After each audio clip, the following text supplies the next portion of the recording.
السلام علیکم ورحمۃ اللہ تعالی وبرکاتہ۔ نحمده ونصلي ونسلم على رسوله الكريم اما بعد فاعوذ باللہ من الشیطان الرجیم بسم اللہ الرحمن الرحیم۔ ان اللہ وملائکته یصلون علی النبی یا ایہا الذین آمنوا صلوا علیہ وسلموا تسلیما۔ اللہم صلی علی سیدنا ومولانا محمد معدن الجود والکرم وآلہ الکرام وابنہ الکریم وبارک وسلم صلاۃ وسلاما علیک یا رسول اللہ صلی اللہ تعالی علیہ وسلم۔ سورہ بقرہ آیت نمبر 58 کی تفسیر ہے۔ اللہ تبارک و تعالی ارشاد فرماتا ہے وَإِذْ قُلْنَا ادْخُلُوا هَٰذِهِ الْقَرْيَةَ فَكُلُوا مِنْهَا حَيْثُ شِئْتُمْ رَغَدًا وَادْخُلُوا الْبَابَ سُجَّدًا وَقُولُوا حِطَّةٌ نَغْفِرْ لَكُمْ خَطَايَاكُمْ وَسَنَزِيدُ الْمُحْسِنِينَ۔ اور جب ہم نے انہیں کہا کہ اس شہر میں داخل ہو جاؤ، پھر اس میں جہاں چاہو بے روک ٹوک کھاؤ، اور دروازے میں سجدہ کرتے ہوئے داخل ہونا، اور کہتے رہنا ہمارے گناہ معاف ہوں، ہم تمہاری خطائیں بخش دیں گے، اور ان قریب ہم نیکی کرنے والوں کو اور زیادہ عطا فرمائیں گے۔ تو اس میں بنی اسرائیل کے واقعے کی طرف اشارہ ہے۔ بنی اسرائیل کے بارے میں اس سے پہلے بھی بہت ساری چیزیں بیان کی گئی۔ بنی اسرائیل جو ہے وہ اصل باشندے تھے کنعان کے رہنے والے تھے، ملک شام۔ اور حضرت یوسف علیہ السلام کے زمانے میں جب قحط پڑا تھا تو یہ لوگ وہاں سے ہجرت کر کے مصر میں آباد ہو گئے تھے۔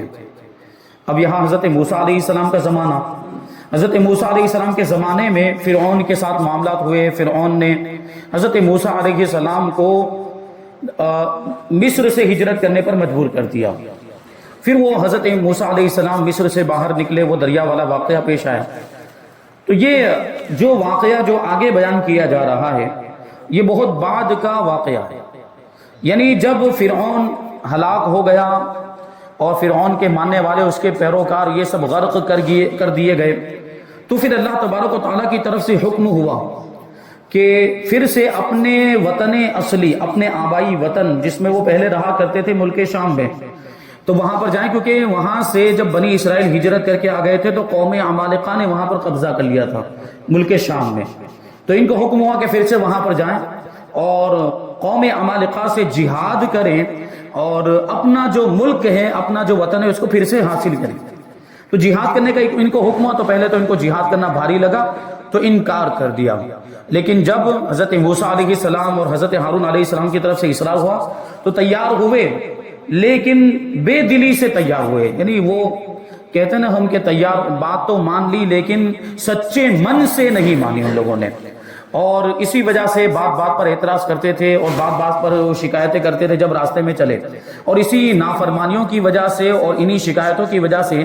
وہ اس طرح کی مصیبت میں گرفتار ہوئے کہ وہ مصر سے تو باہر نکل گئے، لیکن ایک میدان میں جا کر پھنس گئے جس کو میدان تیہ کہا جاتا ہے، اور اس میدان میں 40 سال ان کے گزر گئے۔ سوچنے جیسی بات، تعجب کی بات، 40 سال تک اسی میدان میں وہ قید ہو کر رہ گئے تھے۔ میں نے اس سے پہلے بھی بیان کیا تھا کہ وہ پوری رات سفر کرتے تھے، لیکن صبح جب دیکھتے تو وہیں پر موجود ہوتے۔ انتہائی مشقت، پورا سفر اتنا لمبا، پوری رات کا سفر، اس کی وجہ سے ان کو خوب تھکان کا بھی احساس ہوتا تھا اور خوب مشقت ہوتی، تکلیف کا احساس ہوتا تھا۔ لیکن حضرت ہارون بھی ان کے ساتھ ہوتے، حضرت موسیٰ بھی ان کے ساتھ ہوتے تھے، لیکن حضرت ہارون اور حضرت موسیٰ کو کوئی تکلیف نہیں ہوتی تھی۔ اللہ تبارک و تعالیٰ ان کو محفوظ رکھتا، وہ بھی چلتے تھے، وہ بھی سفر کرتے تھے، لیکن ان کو سفر کی کوئی بھی تھکن کا احساس بھی نہیں ہوتا تھا۔ تو یہ بنی اسرائیل کے معاملات، تو 40 سال تک اسی میدان میں قید کر کے رکھ دیے گئے، اور اسی میدان کے بارے میں یہ اس سے پہلے بیان کیا گیا کہ دھوپ کی شکایت کی، گرمی کی شکایت کی، تو بادل کو سائبان کر دیا گیا، اور رات میں اجالے کے لیے ان کے لیے نوری ستون کا انتظام کیا گیا، اور پھر یہ کہ کھانے پینے کی شکایت کی، بھوک کی شکایت کی، تو منہ و سلوہ نازل ہوا ان کے اوپر۔ وہ اسی میدان کی بات ہے، اور اسی میدان کے اندر اور بھی بہت ساری چیزیں ان کو ملی تھی، پاکیزہ روزی اور رزق ملا تھا، اور بھی اس سے پہلے جو واقعات بیان کیے گئے۔ تو یہاں ایک اور چیز کہ جب وہ میدان سے ان کو نجات ملی اور جب وہ میدان سے باہر ہوئے تو پھر ان کو اس بستی میں داخل ہونے کے تعلق سے یہاں پر حکم دیا جا رہا ہے کہ وہ بستی میں جو داخل ہوں گے ملک شام میں، تو یا تو وہ بیت المقدس کی بستی ہے، بیت المقدس فلسطین، یا پھر اس کے قریب میں ایک آبادی ہے، ایک بستی ہے جس کا نام ہے اریحا۔ تو اسی کے بارے میں ارشاد فرمایا جا رہا ہے کہ جب ہم نے انہیں کہا کہ اس شہر میں داخل ہو جاؤ، پھر اس میں جہاں چاہو بے روک ٹوک کھاؤ، اور دروازے میں، یعنی وہ جو شہر کا دروازہ ہے، تو شہر کے دروازے سے جب داخل ہونے لگے تو فرمایا گیا کہ دروازے میں سجدہ کرتے ہوئے داخل ہونا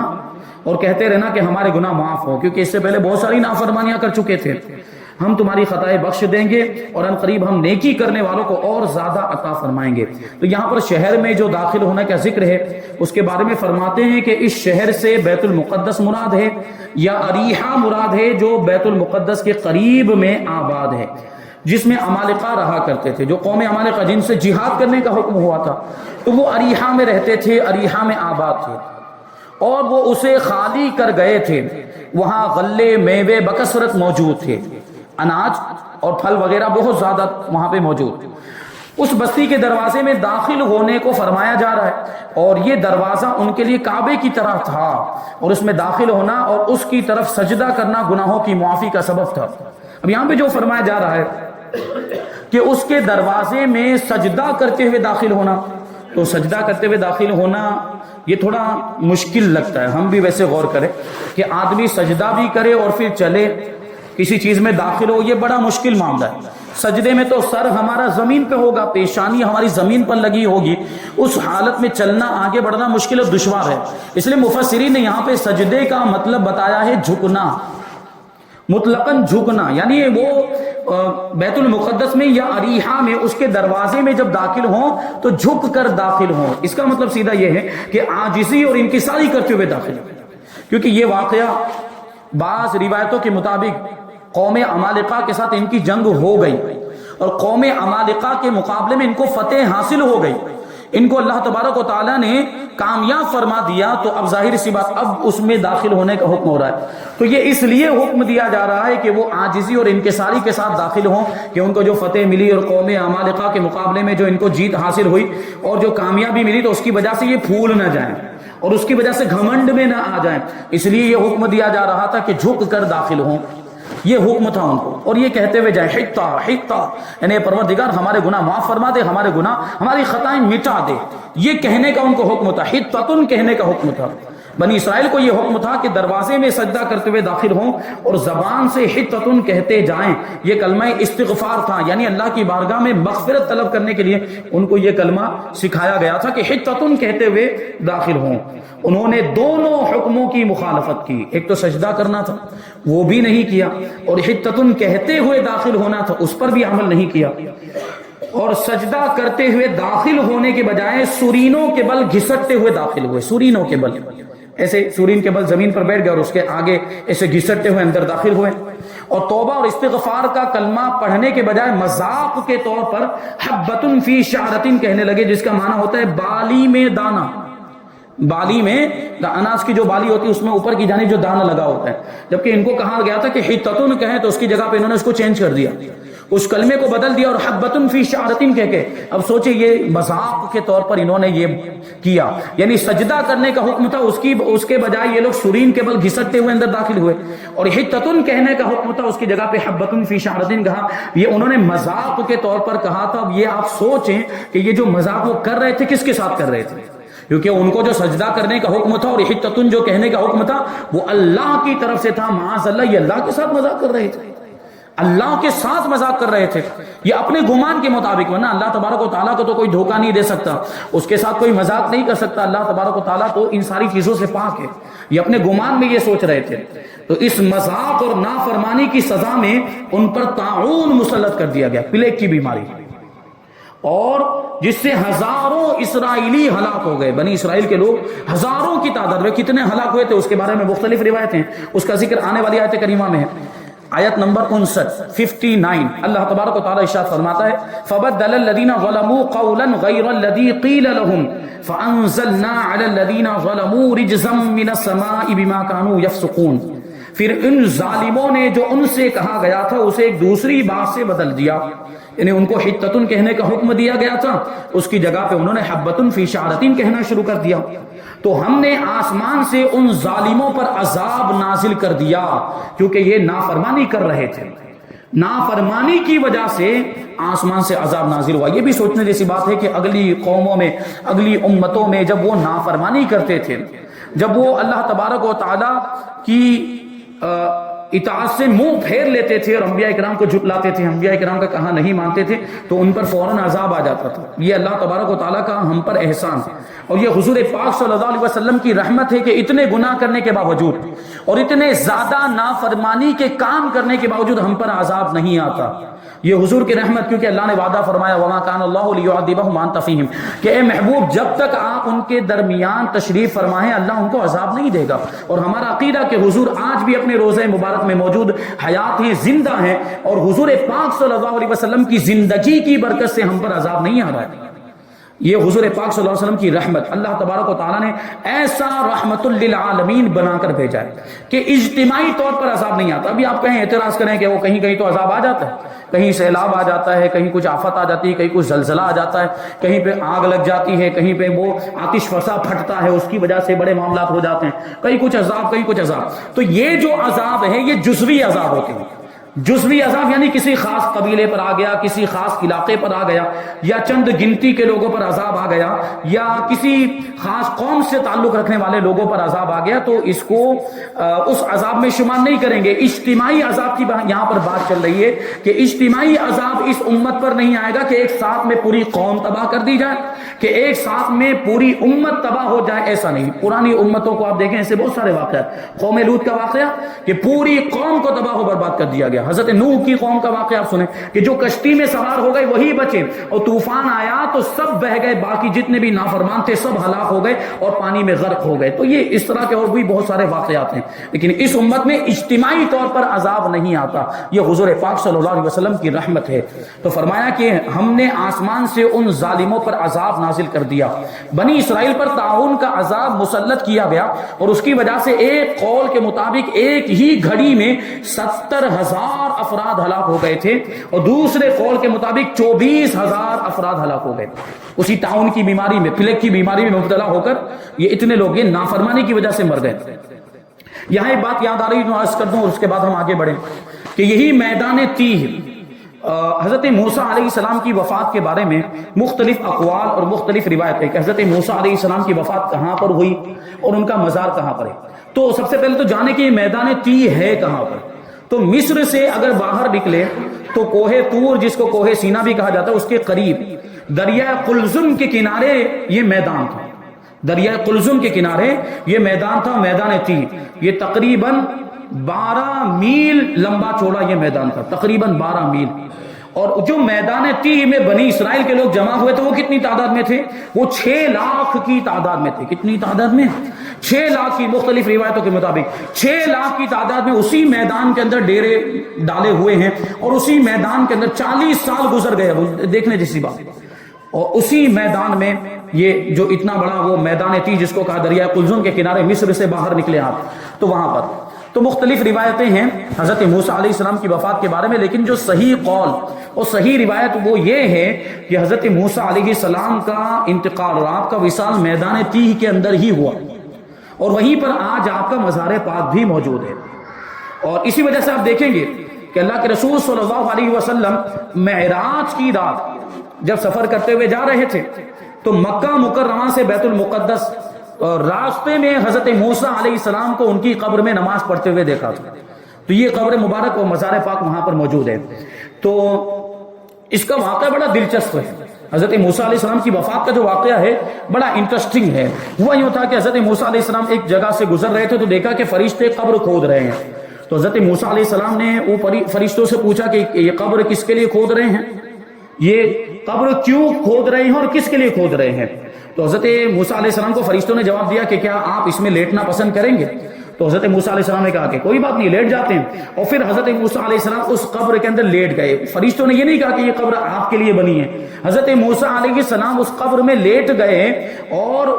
ملک الموت آئے اور ان کی روح کو قبض کر کے لے گئے اور اعلیٰ علیین میں پہنچا دیا. تو اس طریقے سے بالکل آسانی کے ساتھ ان کو بالکل بھی احساس ہی نہیں ہوا روح قبض کرنے کا. ایک روایت تو یہ ہے، اور ایک روایت میں یہ آیا کہ ملک الموت جنت سے ایک سیب لے کر آئے تھے، جنت سے ایک سیب لے کر آئے، وہ حضرت موسیٰ علیہ السلام کو دیا اور حضرت موسیٰ علیہ السلام کو اس کو سونگھنے کا حکم دیا، سونگھنے کے تعلق سے عرض کیا. تو حضرت موسیٰ علیہ السلام نے جیسے ہی اس سیب کو سونگھا آپ کی روح پرواز کر گئی. اس طرح آپ کا جو ہے کہ وصال ہو گیا اور وہیں پر میدان تیہ میں آپ کو دفن کیا گیا. یہ مختلف روایتوں میں موجود ہے. تو یہاں پر دیکھیں تعاون کا ذکر ہے. تعاون مطلب پلیگ کی بیماری. فرماتے ہیں کہ اس مناسبت سے تعاون کے بارے میں 3 حدیثیں ملاحظہ فرمائیں. پہلی حدیث حضرت اسامہ رضی اللہ تعالیٰ عنہ سے روایت ہے. حضور اقدس صلی اللہ علیہ وسلم نے ارشاد فرمایا کہ بے شک یہ طاعون ایک عذاب ہے جسے تم سے پہلے لوگوں پر مسلط کیا گیا تھا، لہٰذا جب کسی جگہ طاعون ہو اور تم وہاں موجود ہو تو تم طاعون سے بھاگ کر وہاں سے نہ نکلو، اور جب کسی جگہ طاعون ہو تو تم وہاں نہ جاؤ. یہ جو حدیث پاک کے اندر حکم دیا گیا ہے یہ اعتقاد کی کمزوری سے بچانے کے لیے حکم دیا گیا، کیونکہ دیکھیں بیماری جو بھی ہوتی ہے وہ اللہ کے حکم سے ہوتی ہے. اگر ہم سوچیں کہ ہم وہاں جائیں گے تو ہمیں یہ بیماری لگ جائے گی، یا ہم جہاں پر موجود ہیں وہاں وہ بیماری پھیلی ہوئی ہم یہ سوچیں کہ یہاں سے نکل جائیں گے تو بیماری سے بچ جائیں گے، ایسا کوئی ضروری نہیں ہے. ابھی آپ کورونا وائرس کے اندر دیکھ لیں، کورونا وائرس کے اندر جو معاملات ہوئے، کووڈ-19 میں جو معاملات ہوئے اس سے کوئی بھی بچ پایا؟ کچھ لوگ تو جنگلوں میں چلے گئے تھے، کچھ لوگ تو پہاڑوں میں چلے گئے، اس کے باوجود بھی ان کو کورونا ہوا. جب بعد میں واپس ان کی ٹیسٹنگ ہوئی تو ان کو کورونا نکلا. اور کورونا کا تو معاملہ ابھی تک سمجھ میں نہیں آیا تھا یہ کہ یہ ہے کیا،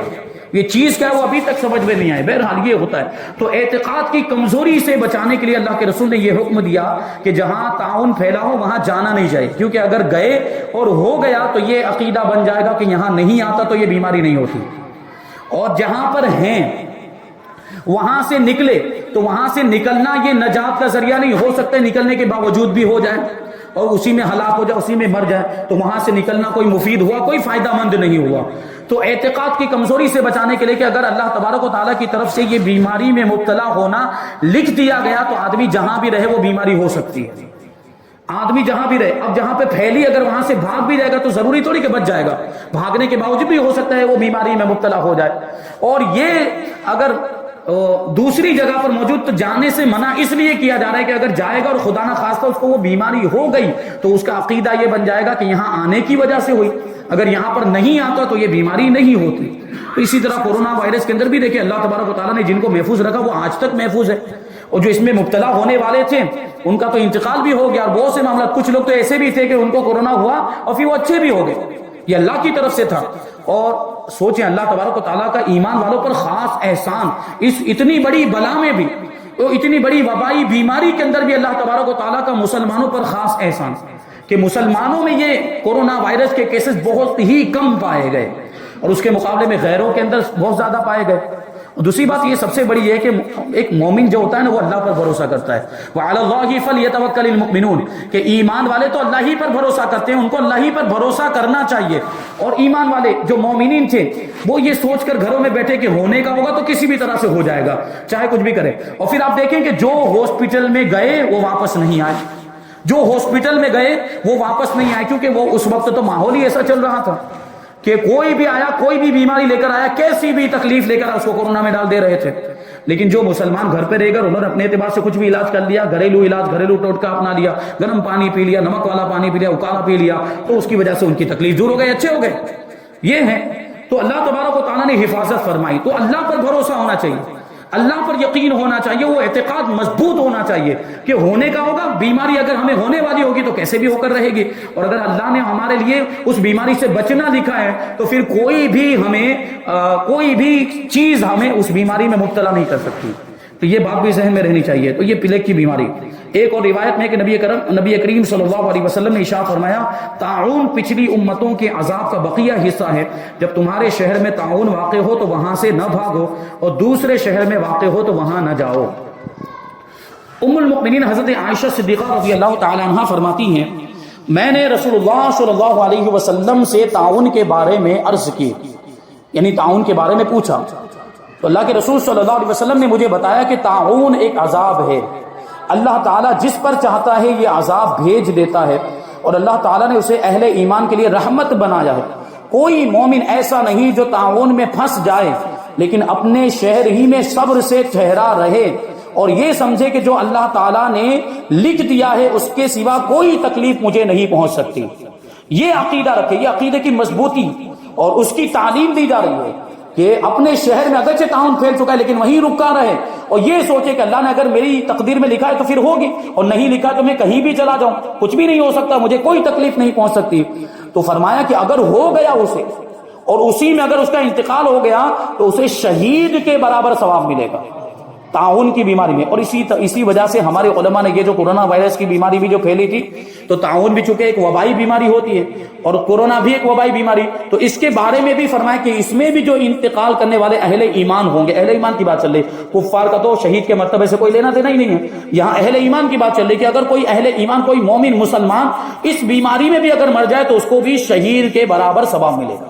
یعنی اس کو بھی شہید کا مرتبہ ملے گا۔ اس کو شہید حکمی کہا جاتا ہے کیونکہ جو حقیقی شہید ہے وہ تو اللہ تبارک و تعالیٰ کے دین کے لیے، اعلاء کلمت اللہ کے لیے دشمنوں سے مقابلہ کرتے ہوئے میدان جہاد میں، میدان جنگ میں شہید ہو جائے، اس کو وہ حقیقی شہید تو وہ ہوتا ہے۔ یہ جو شہید جو بیماری میں مر جائے، وبائی بیماری میں مر جائے، اس کو شہید حکمی کہا جاتا ہے۔ یہاں پر آیت نمبر 59 کی تفسیر مکمل ہوئی، انشاءاللہ آیت نمبر 60 کی تفسیر ہم آئندہ درس میں شامل کریں گے۔ اللہ تبارک و تعالیٰ کی بارگاہ میں دعا ہے کہ جو کچھ بھی بیان ہوا اس پر ہم سب کو عمل کرنے کی توفیق عطا فرمائے اور نور قرآن سے ہم سب کے دلوں کو روشن اور منور فرمائے۔ وما علینا الا البلاغ۔ السلام علیکم۔